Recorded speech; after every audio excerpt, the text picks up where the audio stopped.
স্বপ্ন দেখতেন অভিনেত্রী হবার, অবশেষে তিনি পেরেছিলেন সেই স্বপ্ন পূরণ করতে। তবে এখনো স্বপ্ন দেখা শেষ হয়নি তার, যেতে চান আরো বহুদূর। বলছি মডেল ও অভিনেত্রী ফারিন খানের কথা। ছোট পর্দায় ইতিমধ্যেই বেশ জনপ্রিয়তা পেয়েছেন ফারিন খান, এমনকি কাজ করেছেন বড় পর্দাতেও। মাঝে লম্বা একটা সময় বড় পর্দায় তেমন কোনো কাজ করা না হলেও আবারও বড় পর্দায় ফেরার পরিকল্পনা করছেন এই অভিনেত্রী। বর্তমানে নাটক, বিজ্ঞাপন ও ওয়েব কন্টেন্টের কাজ নিয়ে ব্যস্ত থাকলেও চলচ্চিত্রে অভিনয়ের ইচ্ছা এখনও আগের মতোই রয়েছে বলে জানিয়েছেন তিনি। ফারিন খান জানান, সম্প্রতি বেশ কয়েকটি সিনেমার চিত্রনাট্য তার হাতে এসেছে, যদিও এখনও কোনো সিনেমার ব্যাপারে চূড়ান্ত সিদ্ধান্ত নেননি তিনি। তবে ভালো গল্প ও শক্তিশালী চরিত্র পেলে ২০২৬ সালে চলচ্চিত্রে অভিনয় করতে পারেন।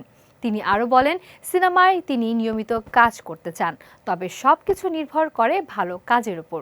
ফারিনের প্রথম সিনেমা ধ্যাত তেরিকি মুক্তি পেয়েছিল প্রায় ৯ বছর আগে। সে সময় তিনি এসএসসি পরীক্ষার্থী ছিলেন। অল্প বয়স, পড়াশোনার চাপ এবং পারিবারিক অনিচ্ছার কারণে চলচ্চিত্রে নিয়মিত হওয়া সম্ভব হয়নি তার। ফলে বড় পর্দা থেকে দূরে সরে যেতে হয়েছিল তাকে। অভিনেত্রী বলেন, সিনেমায় কাজ করার ইচ্ছা কখনোই হারিয়ে যায়নি, তাই দীর্ঘ বিরতির পর নিজেকে আরও প্রস্তুত করে বড় পর্দায় ফিরতে চান তিনি। ফলে শিগগিরই নতুন কোনো সিনেমায় ফারিনকে দেখতে পাওয়ার সম্ভাবনা তৈরি হয়েছে।